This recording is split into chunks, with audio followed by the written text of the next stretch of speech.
Good afternoon, everybody, and welcome to the 16th edition of TKI Offshore Energy Live.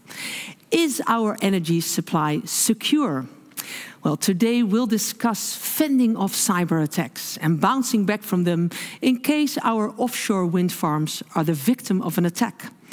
How can all participants in the supply chain combine forces? And what's needed for a more robust design? Can we learn from other industries? Well, we'll all discuss this in the coming hour. And we offer you this webinar in association with IRIS, the Eindhoven Institute for Renewable Energy Systems, here at the Eindhoven University of Technology. I think we're ready. Let's start. Let's welcome our guests.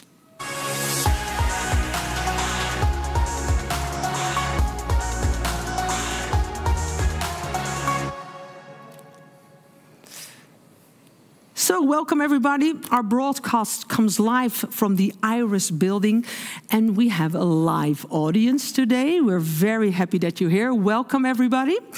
So we'll ask you some questions later, but first of all, we're going to thank the Eindhoven University and IRIS for providing us with this location.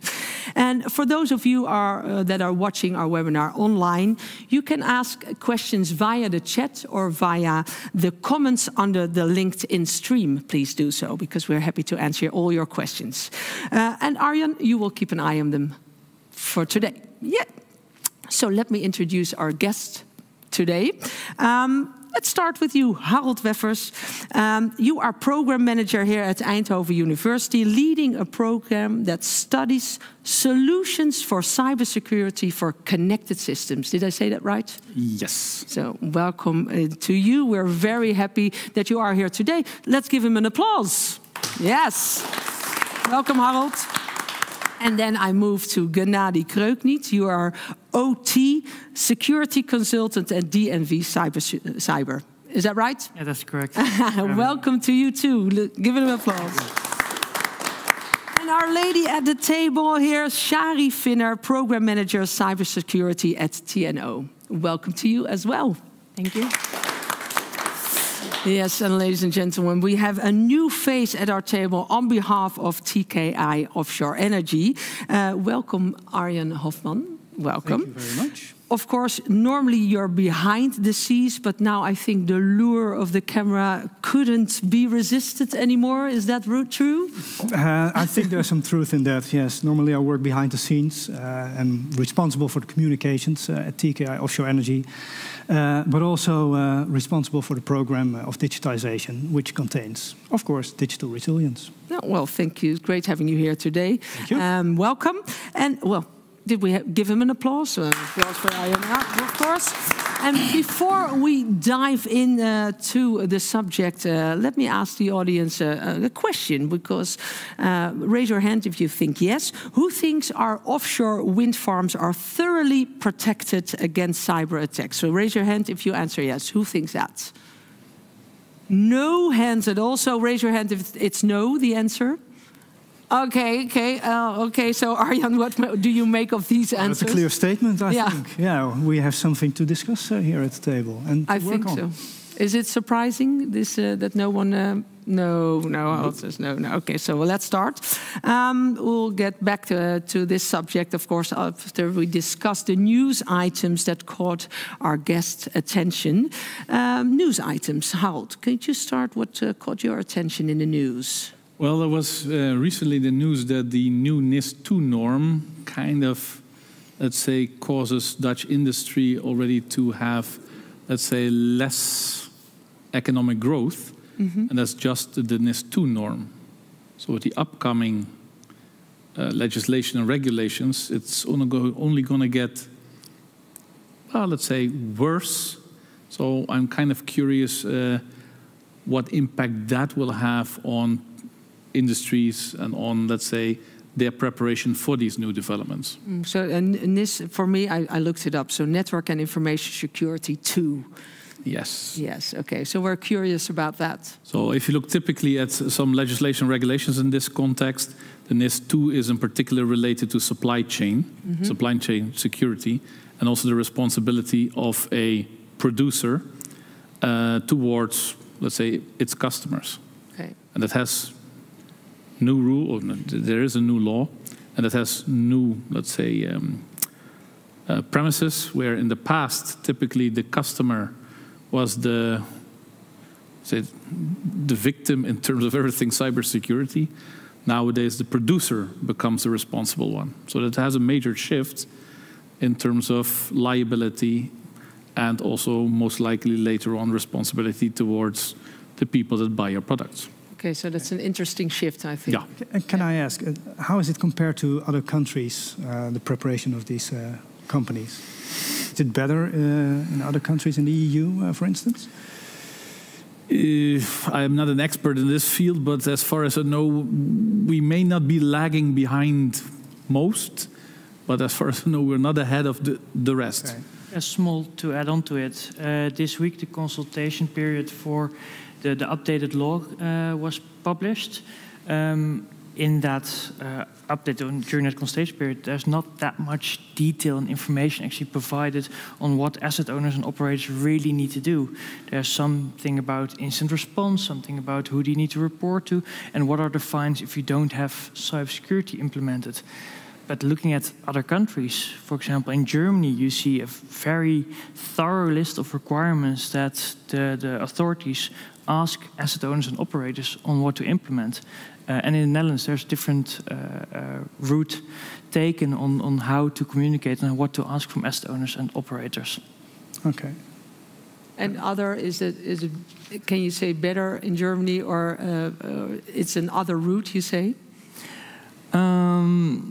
The way how they do it in Germany, it is you get a very big checklist and then you implement everything. However, that does not really help you with managing your risk and knowing why you're doing it. So really implementing on your asset why it is important. And in Netherlands is more, okay, you need to figure out why these risks are important for you to manage, so yet you can spend your resources on it.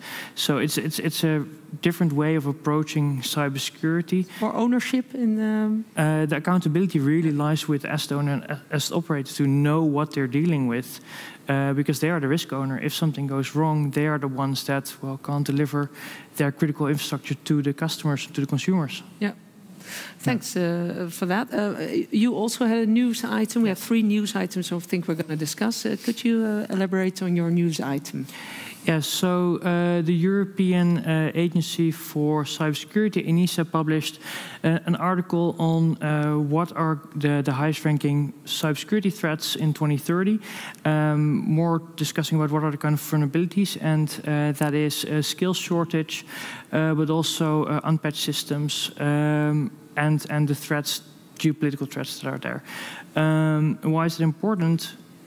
Also looking to offshore wind, if we are doubling the capacity for offshore wind until 2030, making it to even 70 gigawatts in 2050, that means a lot of new wind parks are going to be built. That also means that the topic skill shortage is going to be a very difficult one to combat, because more wind parks typically also mean more people needing to do work, maintenance, operations on that wind park.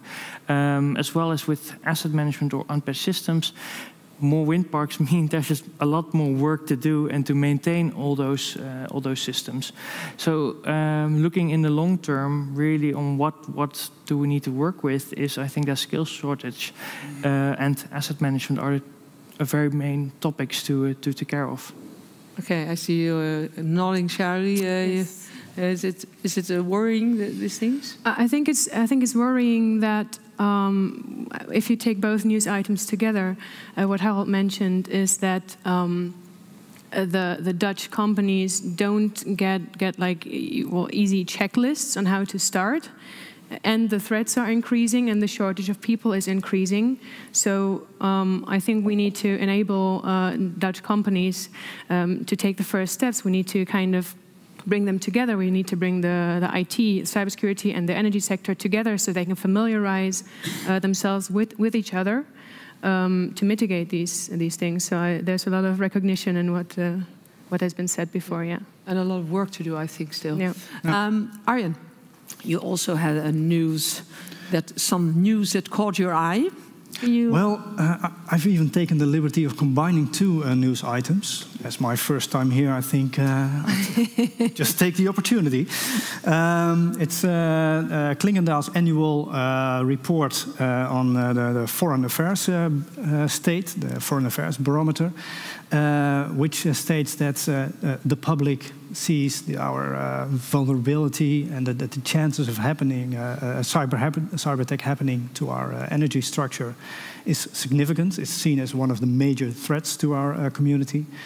And on the other hand, the annual report of the General Intelligence and Security Service, which states that our North Sea infrastructure is indeed under threat, and it's one of our main vulnerabilities. And what strikes me is that we believe the government should offer the solution, which is in the reports. I see you are reacting already, Harold, so I'm looking forward to your reaction. But the system, the energy system, is for a large part in private hands. And well, I am though happy, and you already stated it, Shari, that I see private parties and government parties combining forces to get to solutions. But how old were you? Yeah, well, what you can, there are certain expectations you can have from a government. Yeah. But the question is whether from a government you can ask, or let's say demand, that they make sure that these systems become secure. If when we always keep pushing them into the, let's say, the private sector, and all the time having tender processes, and all the time go for the cheapest solution. I mean, from a certain point of view, cyber resilience, cyber security, it doesn't come for free. No. So typically one of the issues is that people, despite the fact that many would argue that we should know how to build cyber secure systems, that is not yet completely true. Then you have to make sure that with the professionals you do have, that you put cybersecurity as an essential requirement and not what typically happens After. Yeah, as an afterthought, as a bolt-on.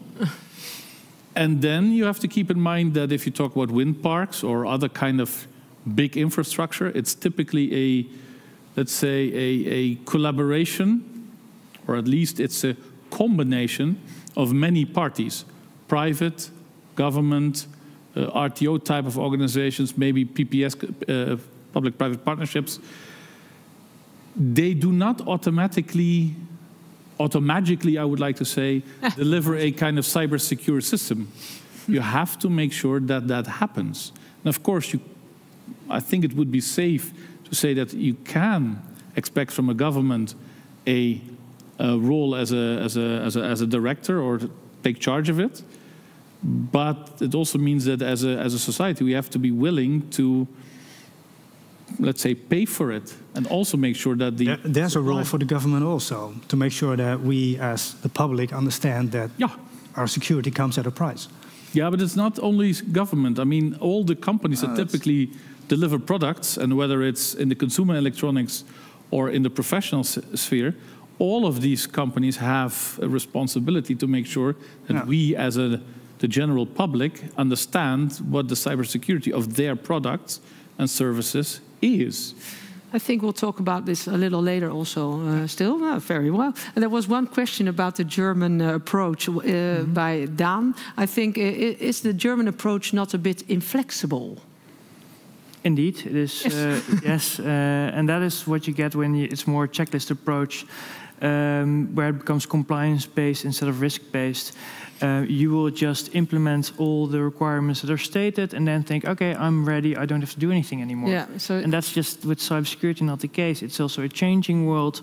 Vulnerabilities pop up in your systems when they're discovered. So it's not that when you build something, it is fixed, but it is continuously changing either the system itself or the environment around it. Yeah. So if you know your risks, then you are able to interact with that changing environment, instead of if you are only doing it from a checklist point of view, then you might think you are secure because you've implemented everything, but you haven't looked at the changes around you. Yeah. Well, good. Arjan, are these all the relevant news items for today's subject? These are the relevant news items, and well, it shows we have some interesting points for discussion. Yeah, and we're not ready yet, I think. No, but we care, of course. Let's continue. Let's start with, again, Arjan, why this focus on offshore energy? Because isn't the whole energy system connected? It's true. It's the whole system, onshore, offshore, is connected. But we're more and more reliant on our offshore energy, renewable energy system. And if there's a problem in the onshore system, it can have its consequences offshore and vice versa. But it also goes for the solutions. What it makes easier between brackets is for offshore is that we can pinpoint several key players. The offshore wind farm owners, the OEMs, the grid operator TenneT, where we can start to build this digital resilience for offshore energy. Hey, and this is not the only webinar, I think, the initiative you display on this issue, isn't it? No. It's not only this webinar. We published several items and will publish more and research.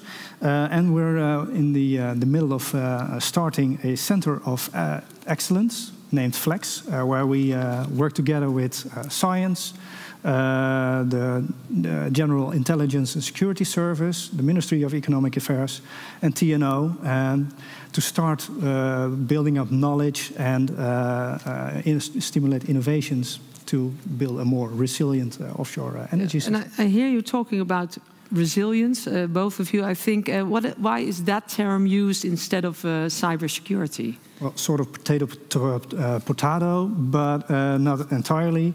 Cybersecurity is more passive, and digital resilience or cyber resilience has in it that you are able to bounce back after an attack, and the likelihood that an attack will occur is very large. Okay. Well, Gennady, let's go to you. The threats. What kind of threats to our offshore energy system are we talking about? How serious is it?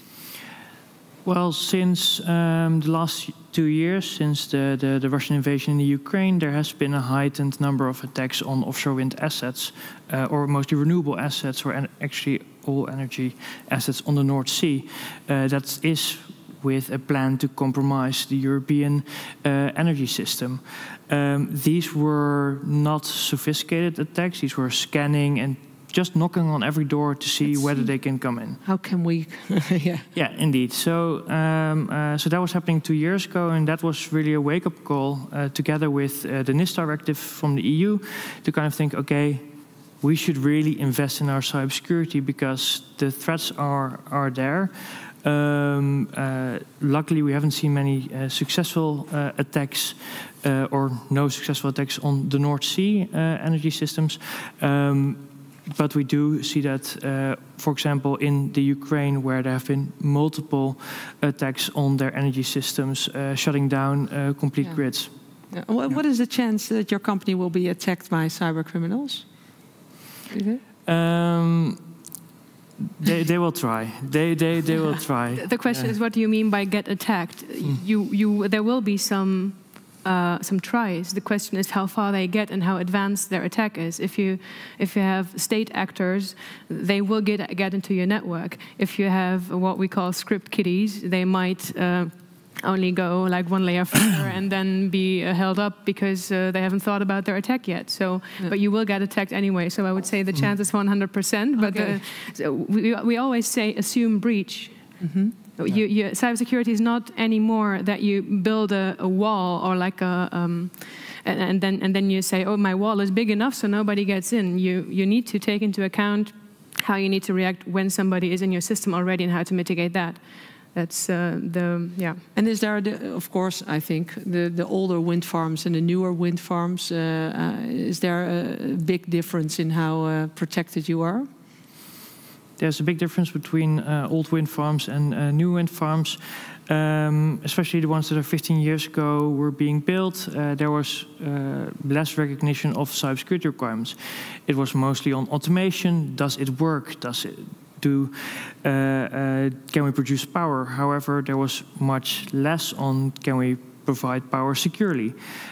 With new wind parks, greenfield projects there, you do see that security requirements are being established by the asset owners that do ask the manufacturers and all stakeholders to implement cybersecurity requirements, but also come with a secure design. There are improvements to be made in that. However, it has much improved since the earlier wind parks that were built 15 years ago. Oh, that's good news. Harold, what do you prefer, Harold? You are talking about the NIS2 directive, of course. When we talk about connected systems, it's of course not only hard and software, but also ecosystems. Why is it that these components can be seen as separate items anymore? Well, if you look at a big system, whether it's let's say big equipment like an ASML wafer scanner or a Philips CT scanner or a windmill, a lot of this technology consists literally out of a lot of, let's say, products with digital components that get supplied through supply chain, but it gets supplied from one or more, let's say, suppliers in some cases in a global supply chain.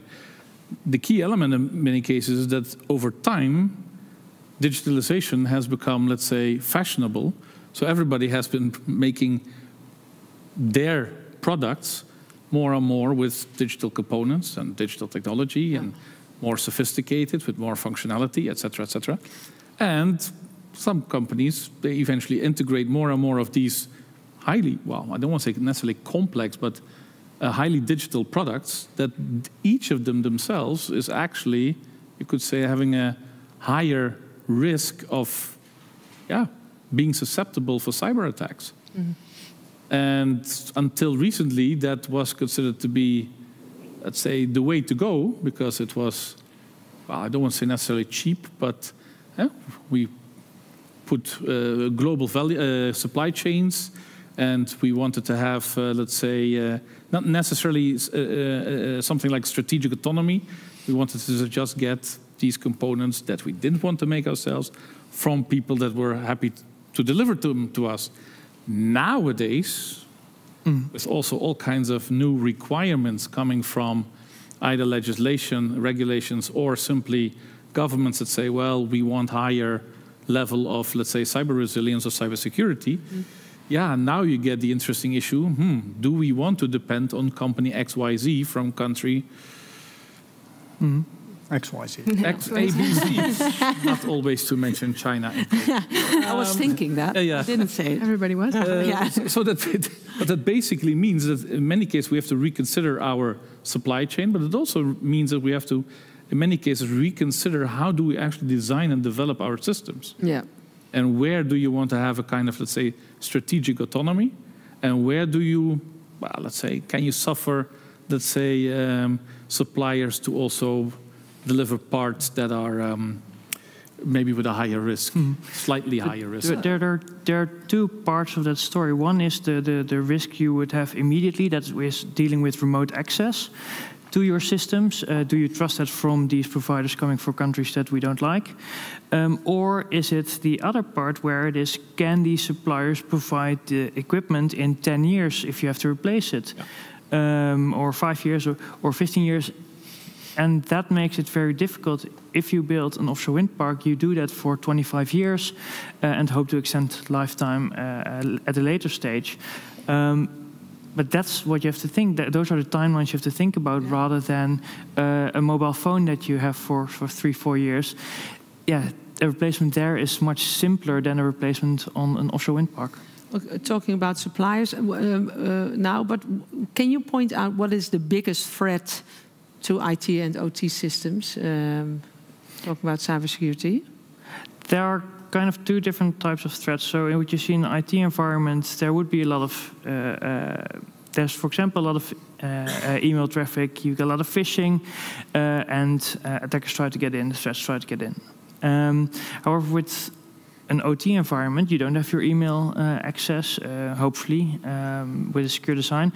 But there it is a much different way of getting into those systems. So that would either be through a remote access that's not secure, or that would be through a patch update where you either have the person with the USB that's unclean, or with the workstation, with the laptop that they bring in that's not clean, or through another way. But so the type of threats in the IT environment and the OT environment are much different how to get there. If your systems are not segregated properly, so if your office environment and your wind park environment are flat, then you have all the risk that IT has, you will also have them in the OT. But you anyway have a lot of convergence between IT, IoT, OT, IoT, and whatever set of letter combinations almost you would like to see. I mean, it's not just the old-fashioned office environment versus the rest. And you see that also many, when you talk about a modern-day bus or a high-tech, let's say, semiconductor equipment, it's basically a combination of a lot of these technologies that also brings all the risks to that one big machine. And of course, one of the key issues is also, and coming back to your original question, we have to keep in mind that if you look at system and software engineering professionals that develop these products, that they typically use ICT to develop these products, but these ICT products that they use to develop the ICT themselves are, of course, also susceptible for cybersecurity issues. So it's a very interesting combination of, let's say, vulnerabilities and risks. So, Arjan, I see you. Yeah, I wonder then where to start in your view. If God would know, He would share that with us. But I think that one safe, let's say, bet I would want to make is it also requires a shift in attitude and behavior of people. Yeah. So the human behavior is a very big component here. Yes, but not only with, let's say, cybersecurity specialists or system and software engineering professionals, also with management. Because in a lot of cases, we're still developing software like we did, let's say, late 1970s, functionality first, deliver as quickly as possible, preferably within budget in terms of time and money. Because it has to be affordable. It has to be affordable. Yeah. Security, well, you know, if and when necessary, and we have time left, which you never have, etc. It requires a different shift in how do we look at these kind of products. Are there industries where we can take an example from? I think due to the changing legislation regulations, almost every industry is going through the same transition right now. Okay. If you look at what kind of industries have, let's say, can act as a kind of a lighthouse, kind of a shining example, would be typically industries that we used to call fault-tolerant systems, aerospace, nuclear power plants, etc. The only problem there is that they have very sophisticated methods, techniques, etc., to develop really resilient systems, but that's not typically for the price point that you build an IoT device for, or that you typically see for consumer electronics, or that you see for, let's say, maybe even a wind park. So yeah, we all know it will cost a little bit extra, but it will not be that amount for these kind of systems. And that's going to be a balancing act. Yeah. Yeah. Do you have examples of industries that strengthen their supply chain? Yes, in the energy industry, so both power as well as the oil and gas industries, we do see that there are security requirements being communicated to their supply chain. So there you see that to operate securely and to understand their risks, they need to not only give their suppliers or other stakeholders not only requirements for ways of working regarding health and safety, or with condition monitoring, but also now for security come with a set of requirements stating, okay, if you provide us a solution or a system, then it must come with a certain way of your access control, that you can't have default accounts anymore in your systems, or you can't use certain protocols that are long outdated. So you do see these now coming in, but then it is the next step, who will review those requirements? So you can send out an Excel sheet to one of your suppliers, and then they will answer it. But then the organization needs to have a strong enough security team or procurement team with that skill set to be able to review those answers and then come with either answers to it or mitigations to wrong answers. And I think that is where the skills shortage comes in as well, where you see that in the long term there are a lot of activities to do, and you need to pick up all these different activities with all these different stakeholders across the industry. I see Arjan writing stuff down. I think he's. What will work for the offshore wind industry, Arjan? Do you think? What will work? Well, I think what I like here in the Brainport region is the cyber resilience initiative that's started here, where large enterprises such as ASML, Philips, they combined forces and tagged along their supply chain. And that has a simplicity in it, where they, as large central players, take their responsibility and make sure that their counterparts in the supply chain level up their game, and everybody's working in improving the digital resilience. And that could be a starting point. And to add on to that, please start with using international standards, because if you have in the industry there are so many different stakeholders. If you look at what IEC 62443 is for the offshore wind industry, a very useful standard to come with functional requirements or come with security requirements on a system level, on a component level, as well as on a service provider level. So there you can use that to communicate, okay, what do you require from your different stakeholders to ensure that during greenfield projects you will build a secure system from the start, but also at a later stage when you need your service providers, that they adhere to a certain set of rules that you ask from them. Yeah, I think we should talk more about standards and principles instead of the hard regulations. But you need to have a certain size and a certain cyber maturity to be able to do that. Yeah. You mentioned ASML and Philips. I mean, these are serious companies. If you're the smaller parties might be able to learn from that, from these people that take the first steps, or the companies that take the first steps. Maybe then the smaller companies can go after, and we need to stimulate learning from each other, pre-competitive research and development, so that everybody gains experience and not only the large players. Thank you for that. I think this part gave us a good image of the setting and the urgency, of course. That the initiative for improving digital resilience doesn't necessarily have to come from the large corporations, but can also sprout from creative startups, is shown in this edition's report.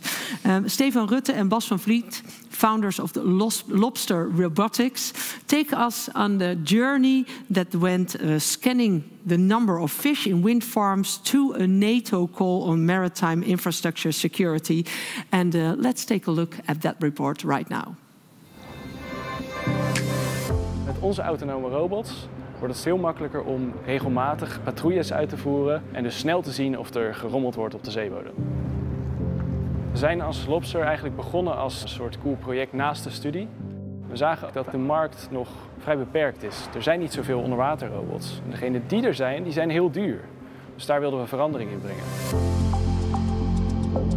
Ons doel was altijd om een hele goede onderwaterrobot te maken. Wat ons daarin geïnspireerd heeft, is een ruimtevaartproject waar we aan gewerkt hebben. En daar kwamen eigenlijk zulke grote engineering challenges voorbij dat we vonden dat we dat ook moesten doen, maar voor op aarde. 3, 2, 1, go. De Scout is een autonome onderwaterrobot. Dat betekent dat er niemand is die berichten stuurt naar de Scout om uit te leggen wat hij moet doen. Maar als hij aan het oppervlakte is, dan drukken we op de startknop en dan gaat hij beginnen aan zijn autonome missie. Dus wat ons onderscheidt als Lobster Robotics is dat wij een robot hebben die heel dicht bij de bodem kan komen en scherpe foto's maken. En dat doet hij in een heel gecontroleerd, systematische manier. Dus dat we een heel groot stuk van de zeebodem in kaart kunnen brengen en dan eigenlijk een soort Google Maps van de zeebodem kunnen maken.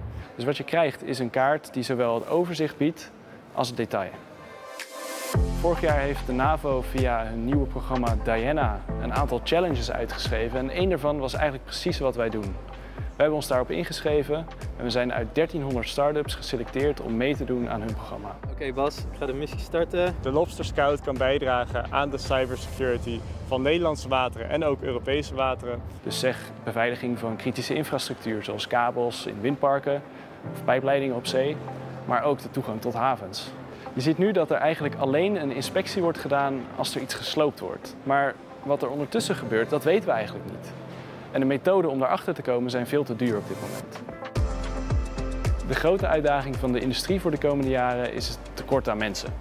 Maar met onze technologie kun je volledig autonoom vanaf een klein schip de windmolen en de omliggende infrastructuur in kaart brengen, zonder dat daar mensen aan te pas komen. En in de toekomst zorgen we met Lobster Robotics dat het Nederlandse offshore energienet weerbaar en veilig is. Oh, very exciting and interesting report, I think. Let's talk about it a little bit more, but before we do that, for those of you watching online, feel free to ask your question in the chat anytime. So Arjan, I think an interesting change, of course, by Stefan. What's your view on this? Well, indeed, and what I like is well, the lateral thinking. That's very typical for creative solutions, creative ideas. Stefan and Bas had or still have a solution for one problem, ecology, and saw opportunities in another field, and they translated that. And it also shows that there are new problems that will arise, but also offer new opportunities. And Shari already mentioned, it's all about getting to familiarize with a subject and talk about the standards and the levels we should reach. And it's not only the large corporations that can start such initiatives and improvements. So that's also something I really like with this a solution that Lobster Robotics show. Yeah. And one thing I also like to notice is that, in my eyes, digital and physical security are more and more intertwined. There are a lot of connectors on these wind turbines. There are cables on the seabed that are vulnerable, and this, well, also Gennady mentioned it with a news item, staff capabilities and capacity are an issue, and this might provide just part of the solution. Well, thank you for that. How did you look at this, Lobster Robotics? What do you think? Interesting, good. We'll keep it at that, okay? Gennady? Very exciting to see this innovation. Yeah. And Shari, let's focus on you a little bit more, because you are here to tell us also more about the Switch Field Lab. And after that, of course, we'll discuss with all of our guests here the role and importance of this initiative. But could you tell us a little bit more about the Switch Field Lab? What is it? The Switch Field Lab is a physical lab in Flevoland, in Lelystad. And it's a lab by TNO and Wageningen University of Research. And in principle, there are several assets that are connected on the switch grid, several energy production assets. And this switch grid can be connected to the national power grid, but can also be operated in isolation. So if you have experiments going on there, you can basically sandbox them. And it contains, I'm not sure if you can see it on the picture, it contains several containers. There are wind turbines, there's a solar field, there are There's an electrolyzer to produce hydrogen, there's a battery, and of course there's all the controls and connections present to manage this kind of lab. And there are also some open connection sites where other parties or TNO and Wageningen themselves can add additional assets to the lab to perform tests. So you can experiment there with new software, with new hardware. Very cool. To do research. What led to the initiative for this field lab? Well, I think it started with the challenges arising from the energy transition that are related to energy distribution and grid balancing, because the grid can only take so much fluctuation to remain stable. And this facility was built by Wageningen and TNO to do further research and development on energy distribution, grid balancing, and integration of different renewable energy sources. And the lab was funded by the Ministry of Economic Affairs and Climate for this purpose. So you already told a little bit about what you can do there. Can you give us some more examples of that? So it really depends on what parties aim to do. You can have develop a new algorithm that does grid balancing so that the grid doesn't get overused. And you can test that new algorithm in the switch lab. Or you can connect a new type of electrolyzer or other asset that you would like to test. It really depends. I think the switch lab is very flexible in terms of what you can do with it. We have several projects coming up where the switch lab will be used. There's a EU MAGPIE project, which is about making ports greener, where we investigate how you can provide electricity to ships that are moored in the port, and then how to distribute the electricity in such a way that it's readily available in the port. And there's other projects that investigate how to properly integrate wind and solar power and electrolyzers for hydrogen for offshore use. So I think it sounds very cool. I see the gentleman nodding here, nodding. What kind of users do you have in mind for these, for your lab, for your field lab? Well, the users can be broad as well. So it can be offshore wind or energy park developers. It can be asset owners, can be OEMs of the different components. So equipment manufacturers of the wind turbines, of solar panels, maybe floating solar even, of electrolyzers and batteries that can test their product not only on itself, but in conjunction with several other assets, and how that influences the performance or the security and safety. So mainly those. IT and cyber companies? Well, that's a new development. Of course, the Switch Lab, it was developed primarily with the eye on grid balancing and energy security in the term of energy stability. But we see that here we have a very good example of a piece of grid where you have several types of assets where you can just as well do cybersecurity experiments. So we try to use the lab also to invite not only energy companies to experiment, but also the IT companies and cyber companies to experiment, and we would like to invite them to the lab to meet each other also, to do a bit of getting to know each other's sectors, because I think they speak different languages, and they need to familiarize with each other. Important to connect those.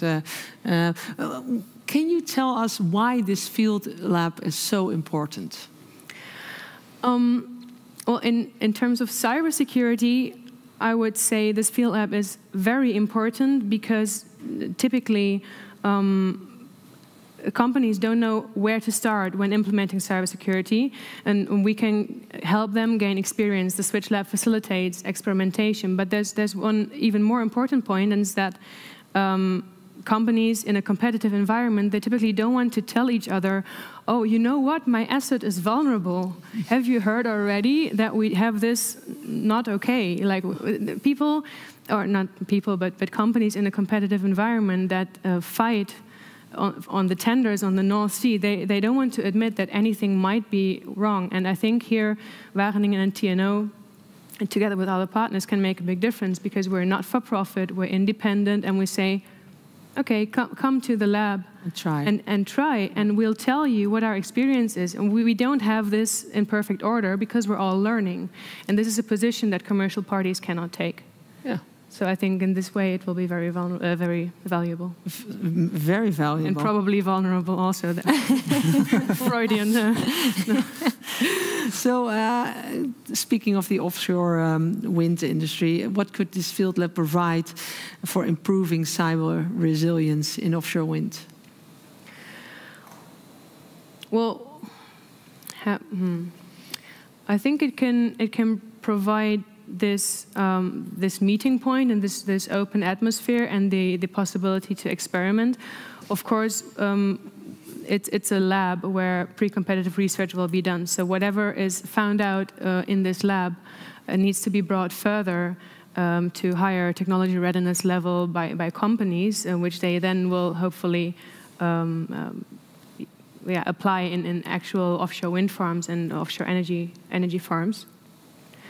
So I think it provides the first step, the first meeting point, experimentation, and this familiarizing with each other's sectors more than anything. Yeah, I think it's very important, of course. Last question for you, and then, of course, we'll talk about this some more, because I'm very interested what you think about it, Gennady and Harold, of course, and Arjen. 5 years' time, what will be the name and the fame in the offshore energy and IT industry of this lab? I hope the lab will indeed be famous or well known in both the energy sector and in the cybersecurity sector, as a place where you can go when there's something you don't know yet, as a place where you can go and meet other people and discuss what is necessary to bring it further. So basically an open meeting place and experimentation place. That's what I would at least like for the lab to be known for, and it would be great if it is also. But let's see what happens. If some of the innovations that have been developed or tested in the lab, if they can actually make it into real wind farms, that would be great. Yeah. Switch Field Lab. Remember the name. Yeah. I think Shai. Arjen, what do you think about this? Switch Field Lab. I think it's very interesting. It's a safe and secure place where we can test improvements and hypotheses.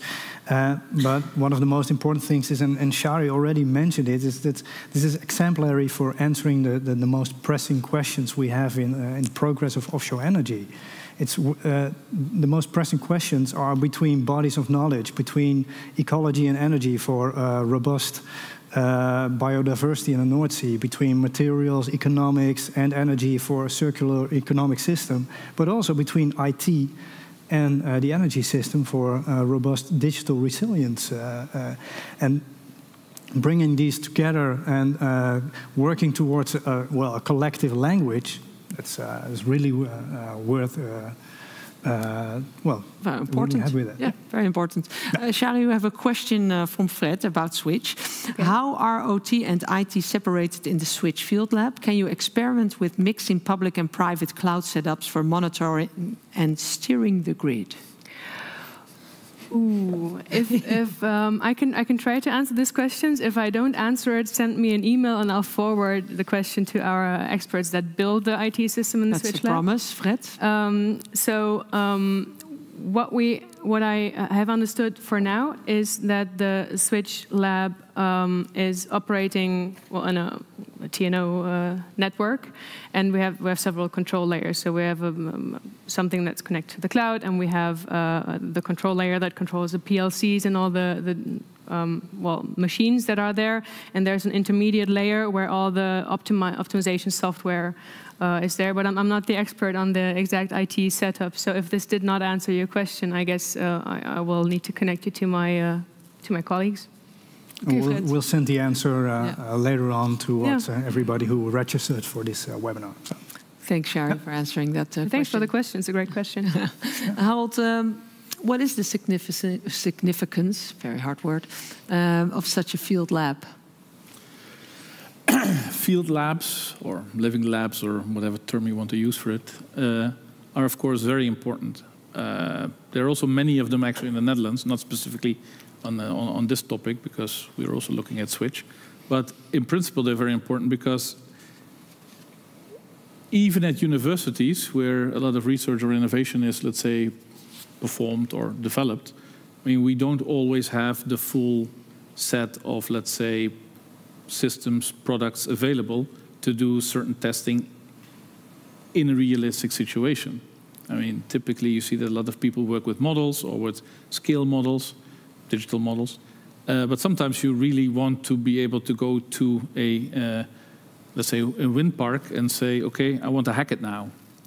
But there will be, sadly enough, not too many wind park owners that will allow a group of, let's say, students simply to take the bus to, I don't know, Stellendam or Scheveningen and say, go sit there and hack it. So these kind of field labs are extremely crucial to be able to take some of the, let's say, pre-competitive, as Shari already said, pre-competitive results or intermediate results even from research and innovation and try it into a real system. Mm-hmm. So from a cybersecurity point of view, we look, or what we are, let's say, appreciative of, is that it's a real windmill as if it would be standing in a wind park in the North Sea, where typically we would like to, how should I put it nicely, experiment all the way until it doesn't work anymore, sorry, from our point of view. But for that, you need a facility like that. On the other hand side, you very often see that windmill or wind park owners, they want to do some, let's say they want to have some of their systems tested, let's say from a cybersecurity perspective, for which they still don't want to use their real production environment, of course.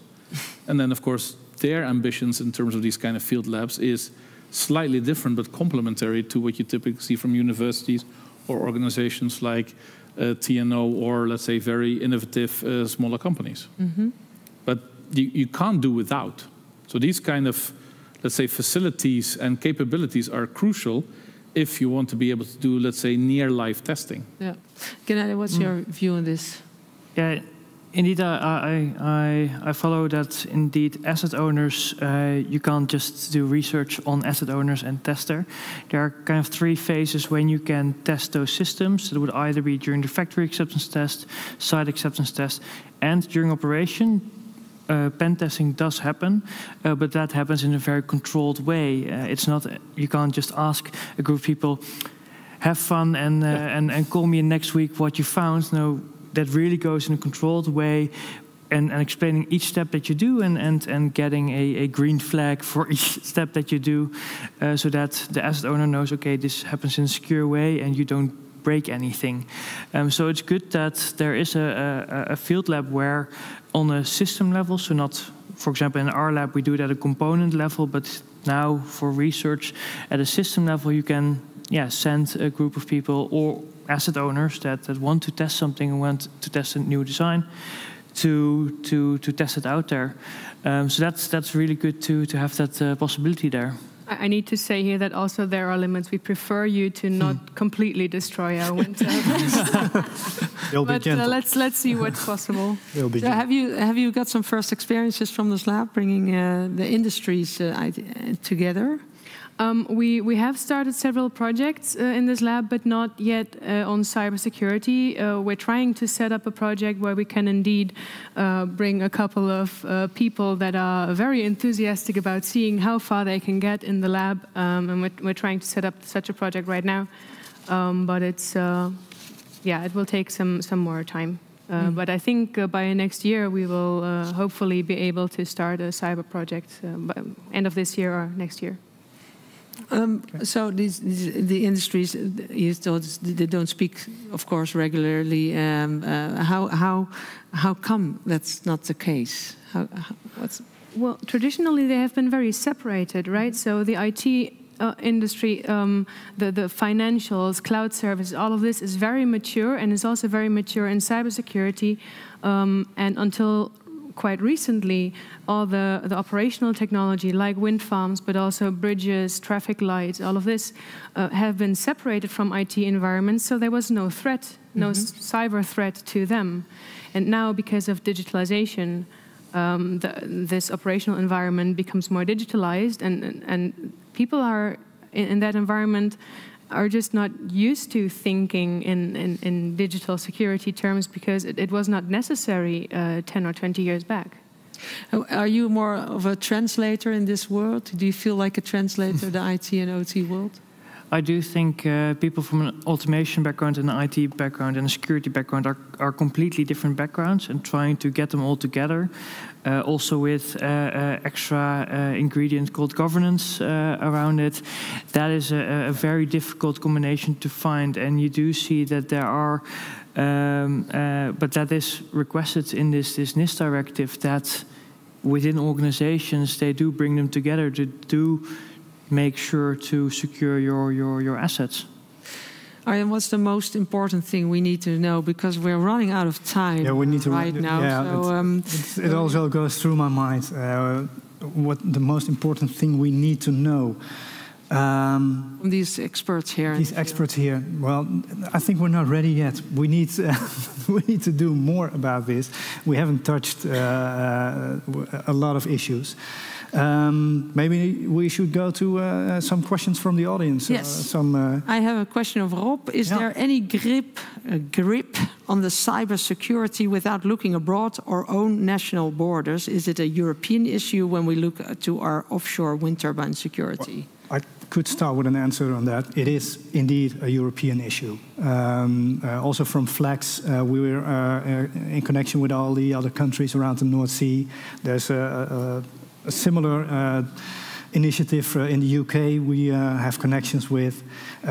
It's discussed in Wind Europe, the digital resilience, and so many other initiatives. And the NIS 2, of course, is a European legislation and directive. So. Yeah, but I think that you can, let's say, broaden that a little bit because it's a global issue. Because a lot of the players, I mean, in this case, producers or manufacturers, they don't only deliver in Europe. So they also have to fulfill cybersecurity legislation regulations in the US, in Singapore, in the UK, in wherever. And these are all, sadly enough, different. So it's actually a much broader issue than just European, because some laws and regulations are European indeed, but for a lot of the companies, it's a global playing field. Let's hope for the Brussels effect.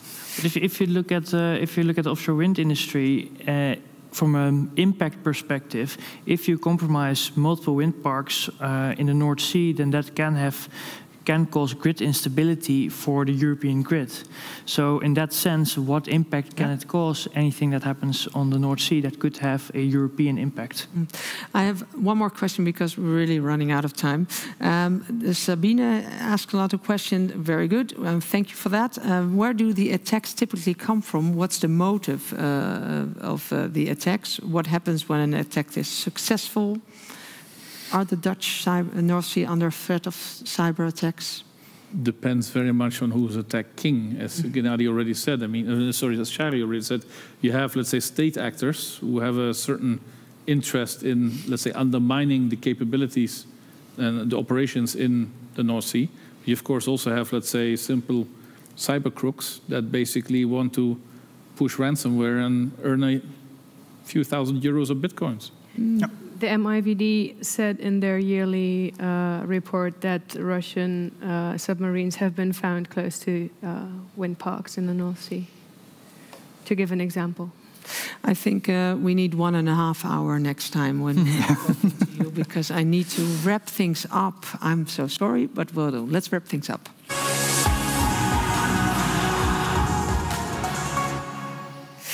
So a final question for our 3 guests. After this edition, what kind of research of innovation questions would you like to hand to Arjen? He's writing all this stuff down that you're saying. Yep. So on the matter of offshore wind energy and digital resilience, Harold. Which research question? Interesting. Don't take your time. Don't take my time. No, because up to what degree can we automate more. Okay. Automation. Yeah. Plus one. That was really Okay. fast, Harold. Well, perfect. Gennady, thank you. Thank you so much. Gennady. Yes, how can we make sure that these different asset operators, asset owners, work together on their threat intel, and their security monitoring? Okay. He's writing it down, but you can also look at the video of this webinar, of course. Yeah, but it's also Shari. for my own notes. I'm sorry, I have two. Oh, you have two. Okay. One is how can existing cybersecurity solutions be transferred to the offshore energy sector? And the other one, it's along the lines we thought also in the Flex Knowledge Center, Center of Excellence. What would a goal architecture look like to make things intrinsically secure and resilient? Thanks so much for all these questions. I think Arjen will have time to spend on this. Work cut out. Yeah. Yes. So, Arjen, last questions. Also in a short amount of time. Are you happy with the results of this edition? Definitely. What's your main takeaway? Well, a lot more to discuss, but very good that we are discussing this issue, and very good to bring these disciplines together. Yeah, very good. We'll see each other next edition, October 1st. What will be the subject on that? The state of the ecology in the North Sea and what role can wind farms provide. Okay, well, I'm looking forward to that one. Any other events to look forward to? Well, June 13, we're present again at Wind Day, which will be in Vlissingen. We have a session especially for SMEs and startups about their role in digital resilience in the supply chain. And Gennady will join us there. And on June 4th, a new subsidy scheme will open up, also aimed at SMEs and startups, called ECO. Thank you so much for that. And thank you all here at our table. I think we have a lot more to talk about. Let's do that soon. So thank you to our guests, Harold, Gennady, Shari. Thank you so much for being here. Great that you were here and with all your input. I want to thank Jonk for the AV support. And I want to thank our live audience for being here and applauding for us sometimes. And then I want to thank our viewers for watching this webinar online. So thank you all, and until next time.